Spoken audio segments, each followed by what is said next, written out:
Hey, everybody.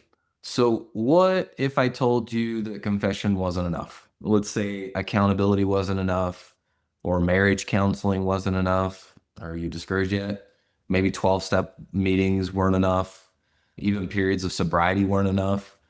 So, I have a couple guests today, and I'm very excited because this is a couple, and we get a lot of good feedback when we get couples here because that's some hope that exists. Is this possible? Can healing happen? So today's guest lived through 4 different D-days, and after every discovery they genuinely believed like this time it's different, and something would improve and hope would return, but then the cycle would repeat itself. So it wasn't until they stopped asking, how do we stop the behavior? And they started asking, what's driving the behavior, that we finally got some change to happen. So they're going to share their story and talk about their patterns and the cycle. So appreciate their bravery. So anyway, let's jump into it. Welcome to Beyond the Facade. I'm your host, Luke Gordon, Men's Program Director at Choose Recovery Services and founder of the Blueprint Institute. For years, I've had the privilege of working with men who are tired of living behind masks, tired of repeating the same patterns, and ready for something more. It's work that's deeply personal to me because my own recovery journey has taught me firsthand both the challenges and the rewards of pursuing authenticity. This podcast exists to help men build lives rooted in authenticity, integrity, and meaningful connection. Together, we're going to explore recovery, relationships, emotional health, and personal growth, and the challenges that keep us from becoming who we truly want to be. Through honest conversations, practical tools, and real-world insights, and occasional stories from my own journey, my goal is to help you better understand yourself, strengthen your relationships, and create lasting change. So whether this is your first episode or you've been with us from the very beginning, you're joining a community of men committed to doing the deeper work. So welcome to Beyond the Facade. Let's get started. All right. Welcome, Scott and Lela. Lela and Scott, first of all, I'm going to ask you how you feel about being here in just a moment, but let me introduce you for a second. So at Choose Recovery Services, we love to have people that have gone through the journey, walked through the journey, especially ones that we can say, hey, this is where they're at in the journey, and also that we recognize other couples could gain some really healthy perspective from. So that's Scott and Lela, okay? So if you ever get a chance to rub shoulders with these guys, it would be a blessing. Okay, so they are parents of five, they range from 4 to 15 years old, and they've been in their journey for a long period of time. We'll get into some of that, and they've worked the process of recovery. So mostly know Scott. I've got permission to share more from Scott. I know Lela a decent amount and love and respected how they've gone about their journey. So, guys, what do you want to say as far as an introduction goes before we jump into this? So I guess I'm here because I have always been pretty open about my well, not always. Since starting deep recovery, I've been pretty open about my experience, and I wish that there had been someone for me to be open with, and just to share what worked for them, what didn't work for them, because I felt stuck for a lot of years. So I guess that's why I'm here. Okay, thanks, Lela. How do you feel being here? It's a little nerve-wracking being on a recording, Mm-hmm. but I guess I'm just thinking about it as if I was in face to face with someone who was in a similar situation, and so that's helping a little, but a little Yeah, jittery. yeah. Thanks for your nervousness. I tell you, my first podcast I remember recording to, I'm like, I'm just staring at the camera. Where are the people? I can't connect with anybody. Who am I talking to? And then people are kind every once in a while and saying, hey, I heard your podcast and it mattered to me. So it's nice. Hopefully you get some feedback. I bet we will. And then we'll translate it to you. Scott, what do you want us to know about you? I guess I want people to know that, and actually this is something for me to know too. I've been working on this with my therapist recently, is that it takes a long time, and multiple attempts doesn't necessarily mean that I have been a failure, and it takes time to actually find and work towards deep recovery. And it's a full long journey. not something that you can do by yourself. And it's taken me a long time to figure that out. And glad, very glad that Leela has chosen to stand by me through that. Thanks, Scott. Okay, let's dive into this. We're going to break this up into 4 rounds for y'all. So I had the blessing and the privilege to hear their story. I want to share some of that with you. So there are 4 rounds to this journey. Round one, and then Scott and Layla, I'll throw some questions to you about this. So round one for you guys had some confession, had some church leader involvement. You kept some things a secret, and Leela, you became an accountability partner. What did Leela? I'll come to you first. What did recovery look like back then? Oh, I had no idea. I I was still grappling with the fact that it was part of my story because I had no concept of the possibility of it being a part of my story. He confessed to me, actually, it was 15 years ago to the day, or not to the day, to the month, because I don't have a record of the day. And we went and talked to church leaders once, and I was devastated. We had a little 9-month-old. We had just gotten pregnant with our second. And so I was dealing with morning sickness, betrayal trauma, the weight of not feeling like I could talk to anyone. 'Cause I didn't really want to talk to our church leaders, and that felt awkward. And to talk to my parents about it, I had learned from my family classes in college that you don't involve your parents in any marriage dispute. So, um, I thought it was more on the you got to keep it secret. And so it was something that I didn't even write in my journal back then. That my journal stopped. I wrote in it before, and then it stopped, and then I started again a year and a half later. Um, that was really intense. Our church leaders said it was probably a good idea if I were to take the power cords, batteries to with me when I left the house to keep him sober. And so I did. That was the recommendation I got, and I wanted to help him. I thought it was my job as his wife to support him through his challenges, and so that's where I was. And eventually, I don't know, probably a couple or a few months later, he said he was doing better, and so I stopped taking the stuff with me, and it went on under the rug again. So Did that that's feel like pretty that much. would?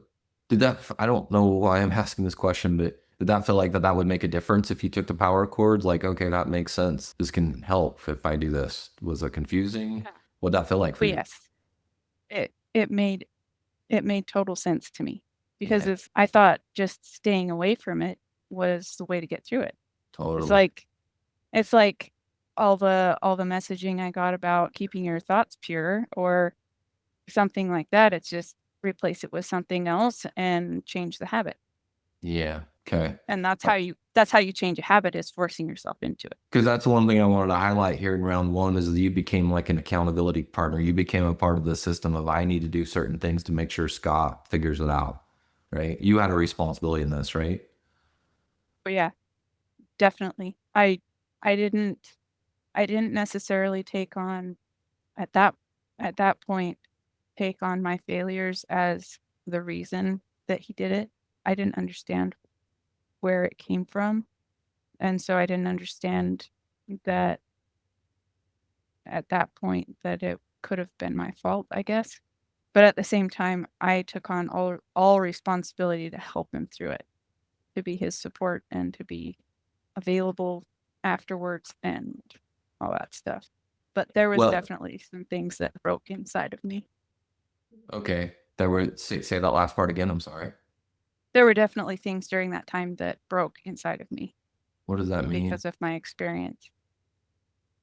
Forcing myself back into closeness with him, it snapped. I felt something snap inside of me that it was so painful that but I didn't have the I don't know what the word is, not the coping strategies, but I didn't have the health or the know-how to have a voice at all. And so coming back into relationship after the rupture was really, really hard. What do you Hard think, is a bro? What do you? Oh, sorry. hard is it doesn't even scratch the surface. That Yeah, word. What broke, it reactivated a lot of my childhood trauma that I didn't know I had. I had a visceral And I response to that, Leela. My body responded to hear when you used the word broke. I'm like, oh, like that was words don't describe, and I don't get it. I don't know it, but yeah.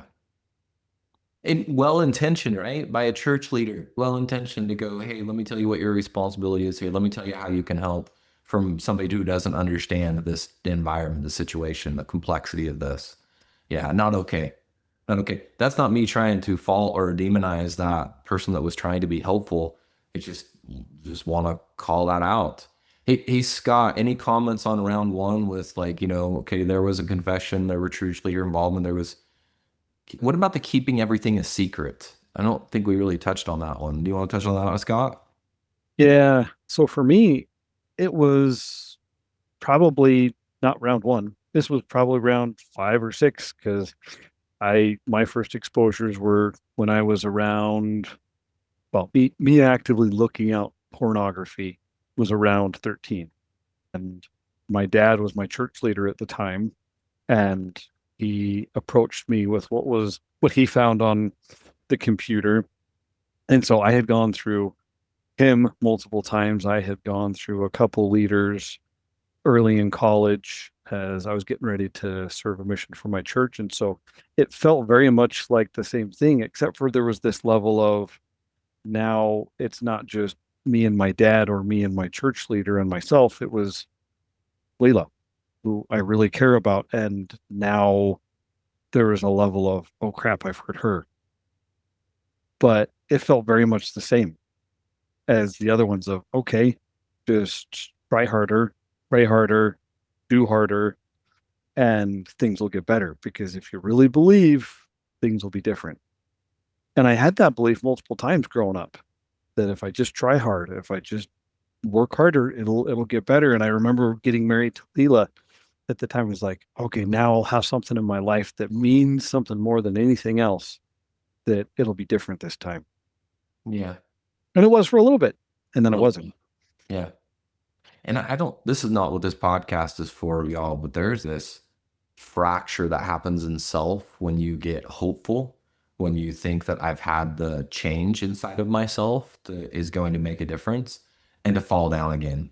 There is I don't know what it is. I don't quite understand all of it, understanding that it's can be a part of the pattern and super problematic when I feel that hope and I don't understand what actual success looks like from falling down. Okay. And by the way, when I'm saying rounds, y'all, I'm talking about 4 rounds, 4 D days.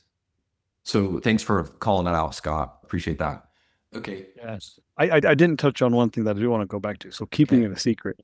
I Okay. know I pressured Lela to not talk to her family about it. And I didn't want to bring it up to my parents.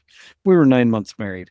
And for me, I know looking back, I had parts that were saying, hey, I can't look like a failure in front of my family again. I can't look like a failure in front of hers. They barely even know me. And now here I am ruining Leela's expectation of what marriage is supposed to be like. And so there was definitely unhealthy pressure coming from me to not share it outside of the ecclesiastical church leader to do my Yeah, penance, basically.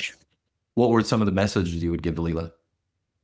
I don't remember now, but I know for sure that I was saying this is something we can work through on our own, things like that. Okay. Yeah, we've talked to the bishop about it. That's enough. He's saying that I'm doing better. He visited with him a couple times afterwards just to check in, and I'm doing better. It was probably more I'm doing better than anything. Okay. There's improvement, so we don't have to do more. Okay. Let's move to round two. Second one. So I wrote some notes down here for myself. Round two had some marriage counseling in it. Parents became involved. The focus shifted from towards fixing the marriage.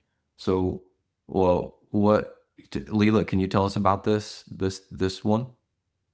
What you remember? So we now had 2 more children, and actually round 1 happened 18 months after we were married, Okay. 9 months after our first child. We had 2 more children. I was 2 months postpartum with our son, our number 3, and I was struggling a lot. And I thought with just postpartum depression, my midwife said, "You get to decide today whether you're gonna do medication or therapy, and you're not leaving my office until you've given me your decision." So I decided, like, I'll try therapy first. So I set up an appointment, but I had this sinking feeling that it was marriage related because of what had happened in the past. And so all of my depression, it felt like it originated from marriage. And I told that to the therapist, and she said, "If you eventually want to do marriage therapy with me, let's start there, because bringing a third person into it doesn't work." So I said, "Yeah, I'll do that." And I remember telling Scott that I wanted to do marriage therapy, and he got super defensive, and said, "I don't think we're struggling." And I eventually, a long conversation, but long conversation short, I said, "You know what? You may not need help with our marriage, but I need help with our marriage." And he relented and told the therapist before he told me. But the night before we had our first session together, he told me that he was still having problems.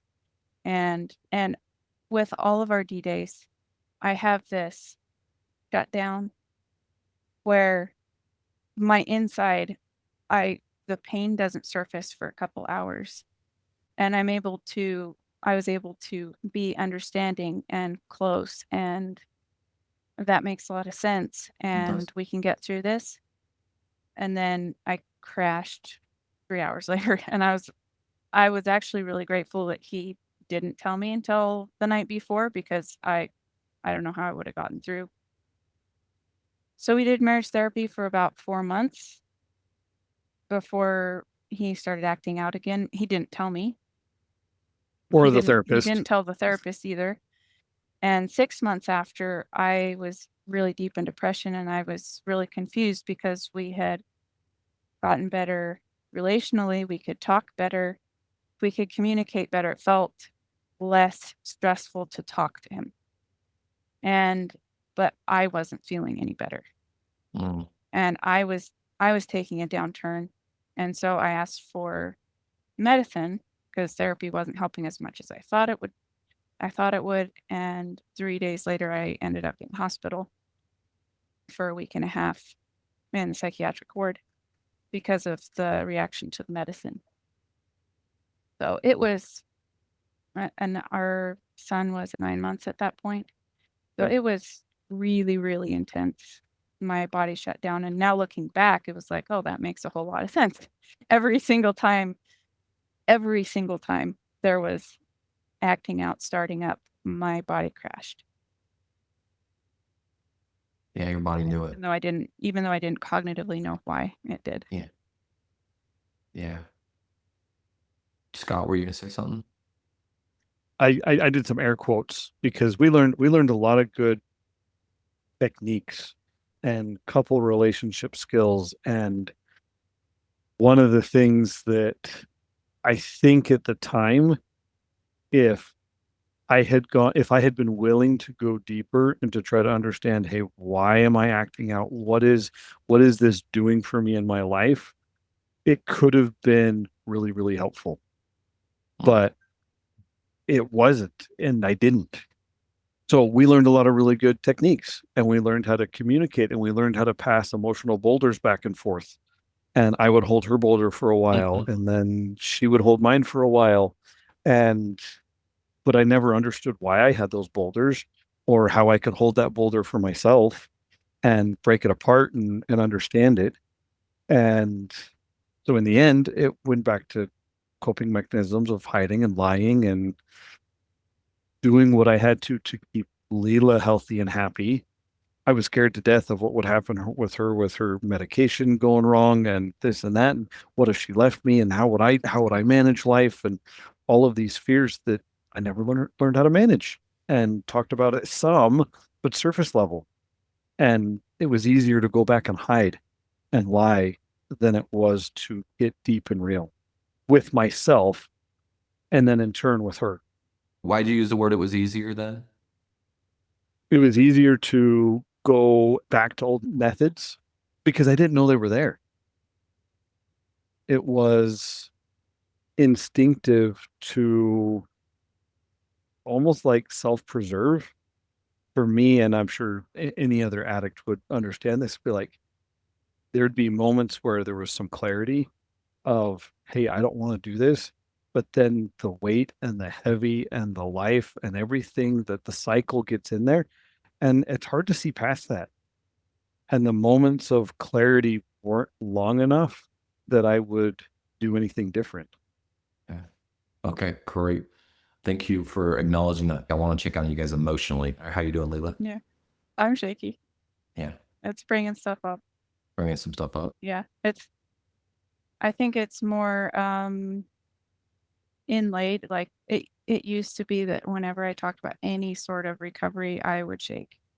And so it's been a while since I told the story, and so as I'm going back to those places, it's like, oh yeah, my body Body's my responding. body remembers. Yeah. So that's kind of where I am. And it's like even 2 years post D-Day 4 with a ton of therapy, it still brings stuff up. Yeah. And I'm still healing. And I'm not arrived. I'm much better than I was, but I haven't arrived. Yeah. That was pretty beautifully said. We're going to take a quick break for a moment. I want to let you know some things that we have coming up. Men, can I ask you a question? Have you ever found yourself thinking, I know why I do this, so why do I keep ending up in the same place?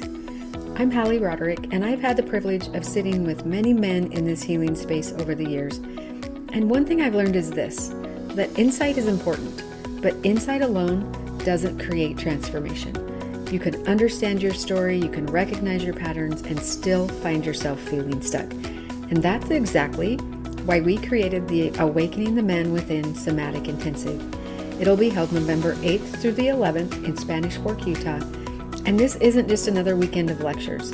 It's an opportunity to reconnect with your body, your emotions, your nervous system, and ultimately the man you've always been underneath the pain, the shame, and survival strategies. If you're tired of simply surviving and you're ready to experience healing on a deeper level, I'd love to personally invite you to join us. Sometimes your next breakthrough isn't found by learning more, it's found by experiencing something different. So you can learn more or apply at chooserecoveryservices.com and check the show notes for a link. I hope to see you in November. Let's get back to our episode.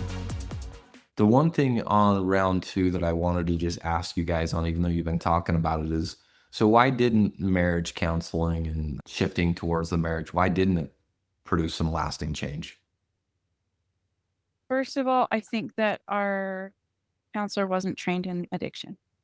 So what we did, it's just, I'm pretty sure it's the Gottman method or EFT for couples or something like that. So what we did was we shifted immediately into, we bring our heart to the relationship in order to get through.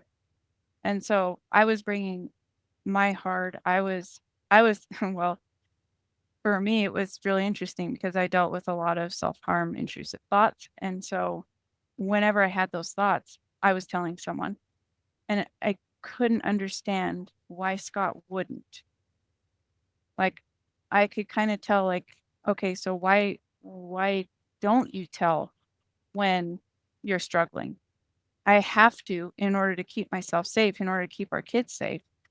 Why aren't you willing to do the same thing? Because it's like, it's the same thing. It's all like, I could sense the similarity between acting out and my intrusive thoughts. it made sense to me that they were very, very similar. And during that time, I think we didn't do any trauma work. It was all just coming to the relationship and really in addiction. I believe that the relationship almost isn't intact right after D-Day before safety is established. And so to come to a relationship is that's non-existent wasn't helping Yeah. because we were bringing our stuff to this proverbial relationship and the relationship wasn't healthy enough to withstand it. And so there's still stuff going on for both of us underneath. Even if I were to bring my heart to a healthy relationship, because I wasn't caring for myself and I wasn't seeing what was underneath with the trauma work that I did later, I wouldn't have been able to accept the comfort that the relationship brought. Okay. And so because of my own experience, my own protectors, like I've come to understand that. But I think the skill level and experience, I'm absolutely positive that she was doing everything that she knew how. Yeah. But just the training level wasn't what we needed Yeah. at the time. You were trying to come into an unsafe environment. Your body was rejecting that, saying, no, that doesn't work. Okay, there was a part here, and Scott, feel free to weigh in on any of this, but this is still a Leela question. But Scott, I love it when you weigh in.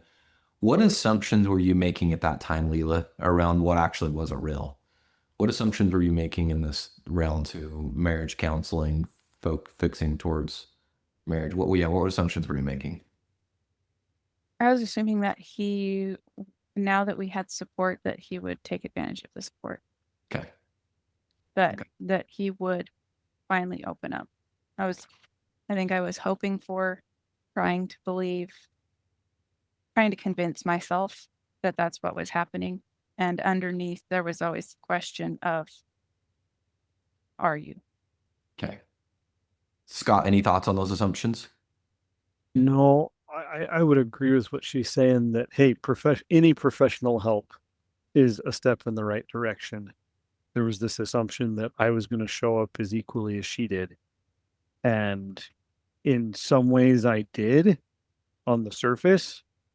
We got really good at talking about parental differences and how to rear kids and work and her stuff, but I was able to conveniently choose to avoid the rest of it because, hey, if I'm showing up a little bit, that's better than it was before. Yeah. Okay. And so I think she took for granted the little bit that I was showing up, that was me showing up all the way. Yeah. And we see what we hope for, right? There, we try to find evidence, and not speaking on your behalf, Leela, just what I've noticed about my own relationship with others is usually a betrayed partner, they have a lot of skin in the game, right? And it makes sense to look for things that are leading towards change. That's what we want to hope for.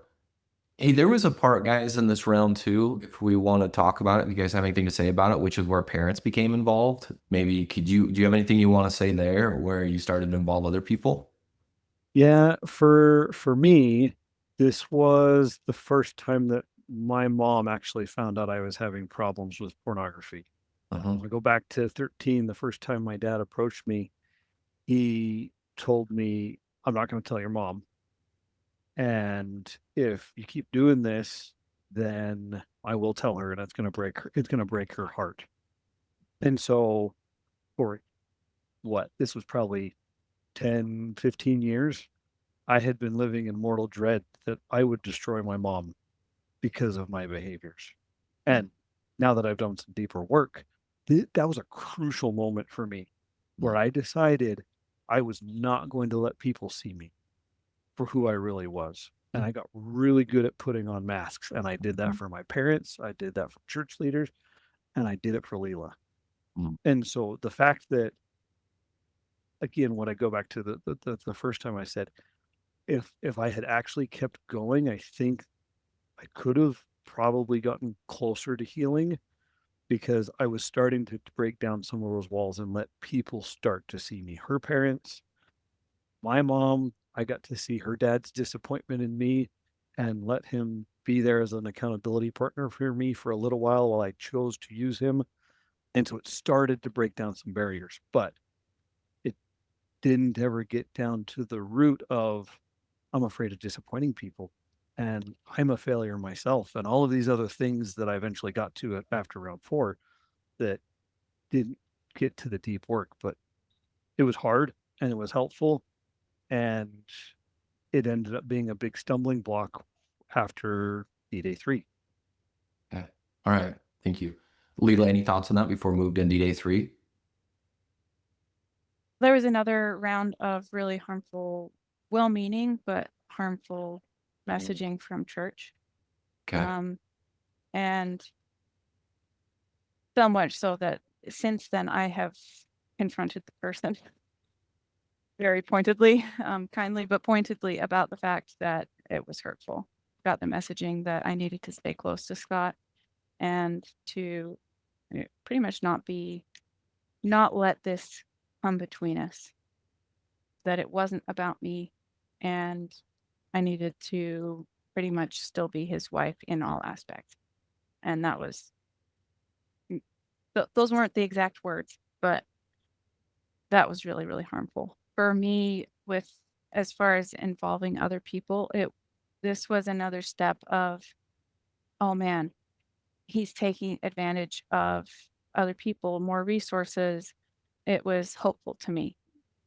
I still didn't talk to my parents a lot about it, but the fact that they knew was hopeful because he had been willing to tell them. And again, at that point, we had the therapist on board, and so I thought I have enough support.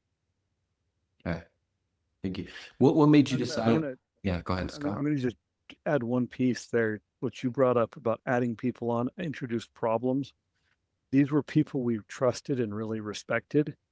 And so their opinions played a lot into how I saw things. And a lot of the times it was more validating for me than it was for Lela. And my behavior was like, oh, it's just a bad behavior, or oh, she'll just understand in time.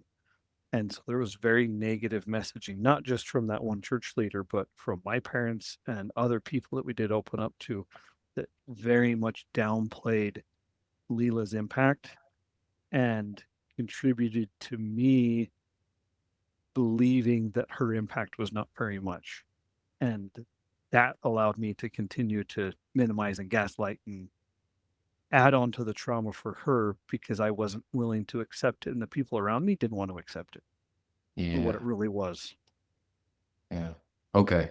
That's so, guys, what do you think about people going through this journey? Like, if being closed and shut down isn't the right thing, but also being aware of who to share it with and who not to share it with. What's your thoughts on that?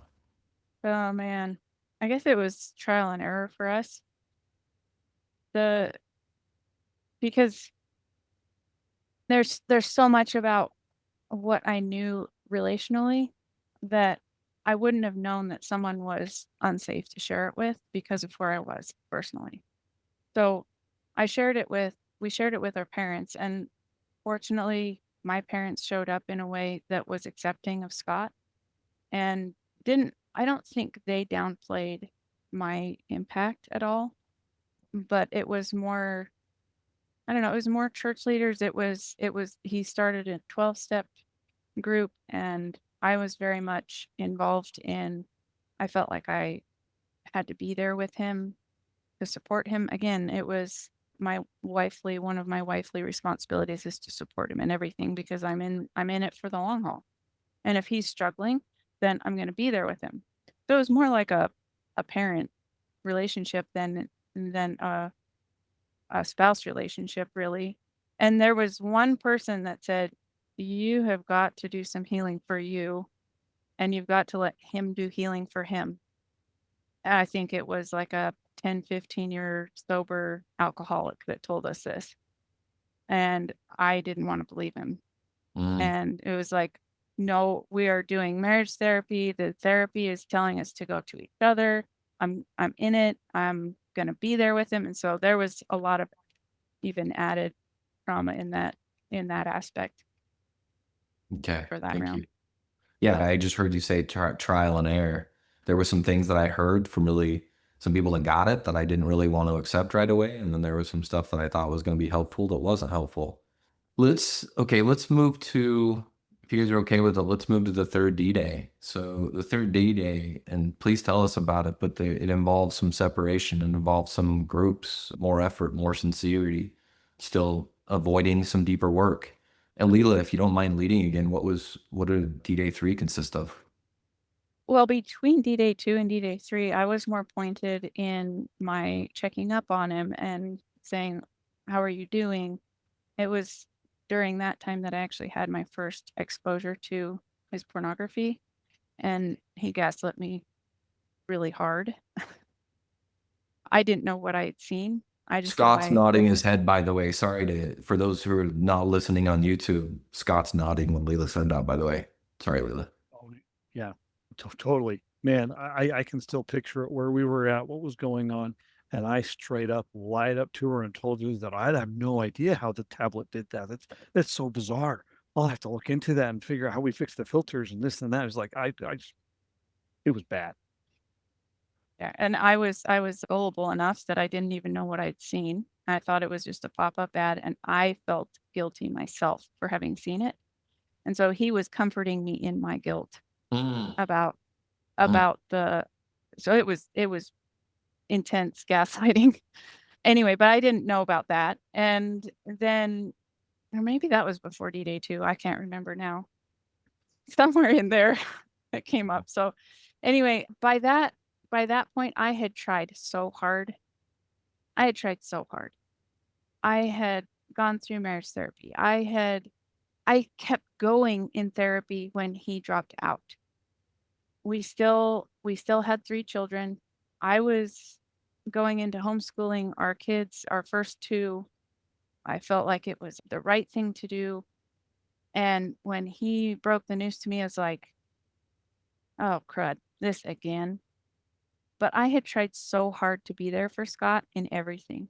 And I had weathered my own journey through the mental health challenges. I was stable on medication at that point, but it was still a struggle. And when he told me, I can't remember what brought it up, but again, I was able to I have this vision of us. I was able to comfort him, which is bizarre that a partner would be in that position of, I'm comforting you. I was comforting him when he was telling me something that was really hurtful to me. And it's a dynamic, probably pretty common, and again, about 4 hours later, I hit bottom again, and I remember just sobbing. I cried so hard, I really thought I was dying. I remember where I was on the couch. I remember him sitting with me, so at least he didn't completely abandon me in that, but it hurt physically so bad that I thought I was gonna die. And I didn't know how I was gonna move forward.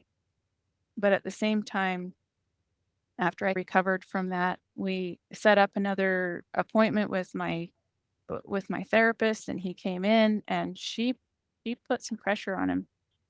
Said, "What are you gonna do to keep your marriage?" And he got so defensive, he walked out. Mm. He walked out of the session and didn't ever come back. I think, did you come back? I don't know if he came back, but Remember, I there don't think wasn't I did. but we were just stunned. Okay, that's where he is. And so for a month, I didn't ask my dad that time, or I didn't ask Scott to go talk to my dad. I just went and called him. I was like, "This is happening again." And during that time, I felt so unsafe that I wrote in my journal and then hid it. I I hid my journal because I could not. I was scared of what would happen. I think physically too, even though he'd never hit me. I was scared of what would happen if he read my real thoughts about how hard it was, how much it hurt, Mm. and what I was thinking. I was trying to homeschool. I was so hurt that I finally just was writing what I was really thinking. I'm looking back in my journals, it I was mad. And there was so much pain because I had held him through so much. I was there were moments when I was holding him when he was at his he was so low. He was going through urges, and he was telling me as I was holding him, he was telling me, "I just wanna go into the other room and look at pornography." And I stayed there. My coping mechanisms fit really, really well with his hurt, and his coping mechanisms fit really, really well with my hurt. And so I think that's what kept us stuck. But I was so hurt by all of the support and all of everything that I had given that I knew that I had given my utmost to him, and it still wasn't enough for him to change or to keep us safe or to stay away from pornography or whatever it was that I was hoping for and or thought possible. And so at that point, I thought about it for a good month, and I checked with my church leaders. I checked with my dad, and I was like, I don't see any way forward unless I leave because I don't feel safe. And I don't even know if I want to divorce him, but I don't feel like I can even make the decision in this environment. My head is not even clear enough to make the decision of whether to leave for sure, but I need to be out of the environment. And so I left, but I did not tell him that I wasn't planning on leaving for sure because I needed to know what his actions were going to be.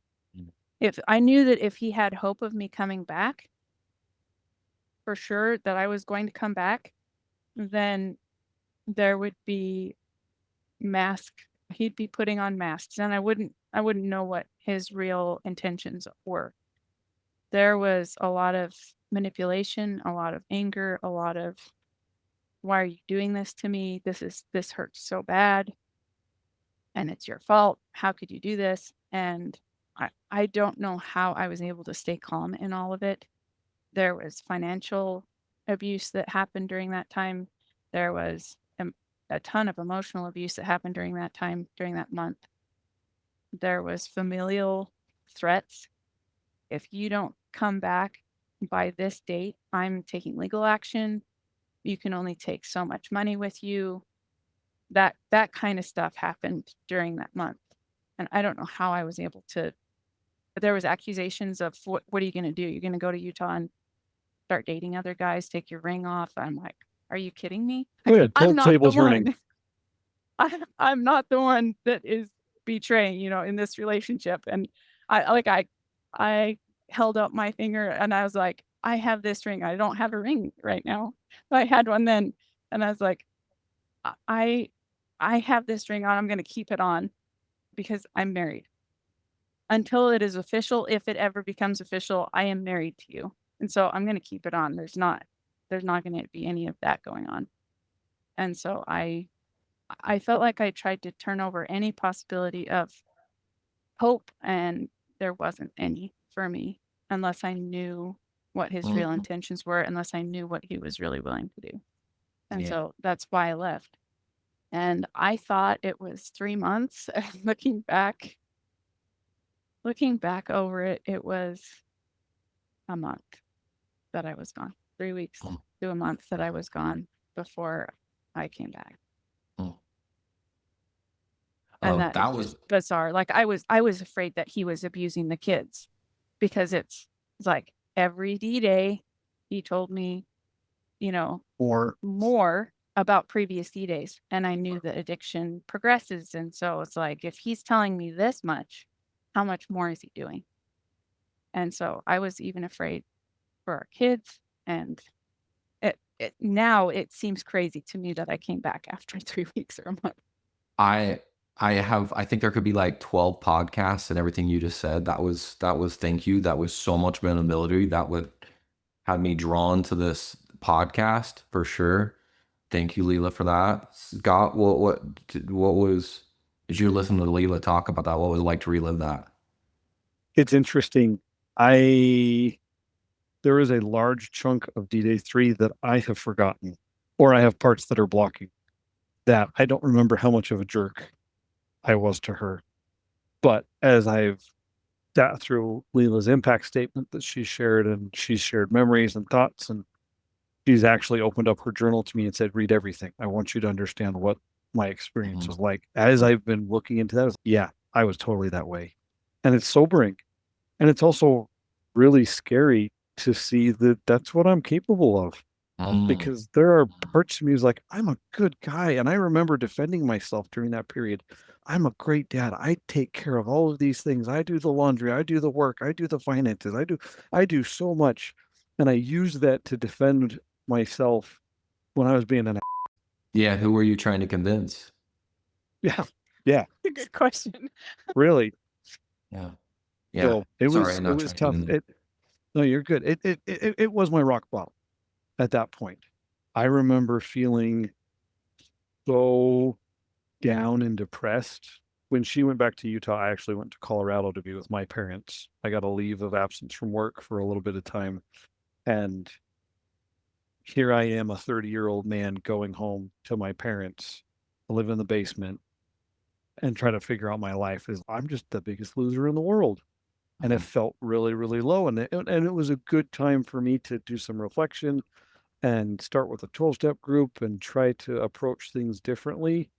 But it was hard. It was the hardest thing. Even if, like, when we get to D-Day 4, D-Day 3 was harder than D-Day 4. It was gut-wrenchingly sad to watch my family drive away and me be on my parents' porch Yeah. looking at my life falling apart. Yeah. Yeah.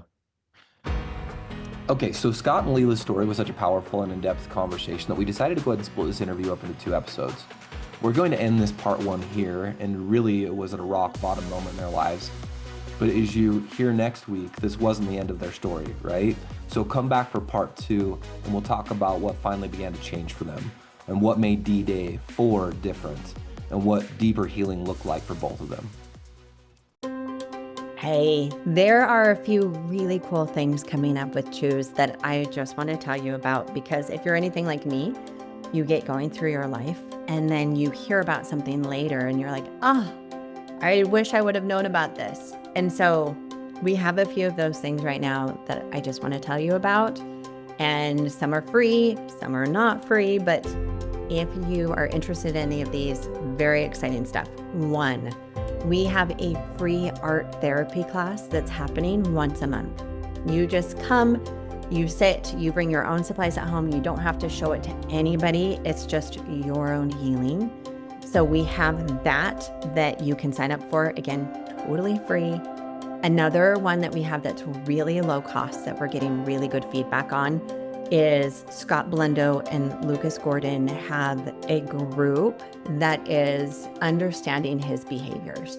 And so it's understanding why your significant other does what they do. And one of the big concerns that I've heard with this group before people go in is this going to make me focus overly on his healing? And what you'll find is often just the opposite. The more you listen and understand, the more you're able to separate yourself from all of their choices. You have greater understanding of why they're doing what they're doing, but also greater awareness of your own work and what you need to do so you don't get wrapped into all of that chaos. That one's a really low cost option, so I'm super excited about that. I'm also in the process of starting a couples group. That is coming. Stay tuned. I don't have that released quite yet. And then the other thing, this one is not low cost, but we are taking a group to Bali, Indonesia. So if that has been on your bucket list, which it was on mine, I went last year. It was amazing. I'll be going twice next year. And one of those is we're bringing a group. So if you want to travel to Bali with safety of other women, safety of a group, being able to do once in a lifetime experiences while also getting some healing work done, come check us out. That's going to be released here. It's already on the website, but those, like, once it's full, it's full.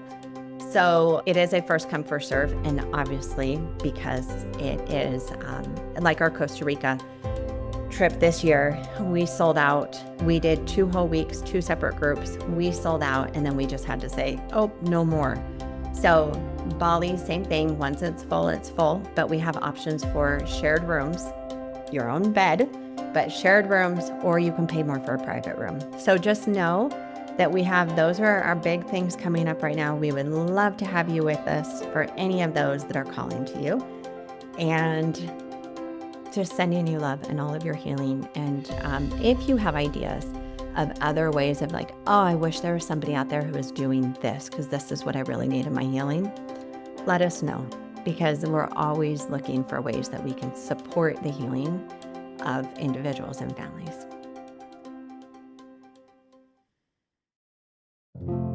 If you've been doing everything you can to heal, listening to the podcast, reading the books, going to therapy, and you still feel the impact of betrayal in your body and nervous system, this message is for you. The Revive and Thrive Somatic Healing Intensive is designed for women who know that talking and processing have helped and have been important, but also feel that something deeper is still holding on. Betrayal doesn't just live in your story, it lives in your body. And if we don't address the physical imprint of trauma, we may be missing the very thing that could help you take the next step forward. My name is Hallie Roderick, and as a professional and a woman who's walked this healing journey myself, I'm honored to be part of a skilled and compassionate team that holds this intensive. Together, we create a safe, supported, and deeply guided environment where women can heal from the inside out. You won't just learn about somatic healing, you'll experience it through breathwork, movement, nervous system regulation, and embodied practices that help your system finally exhale. You can find all the details in the show notes, and I would truly love the opportunity to spend some time with you in person as we do this healing work together.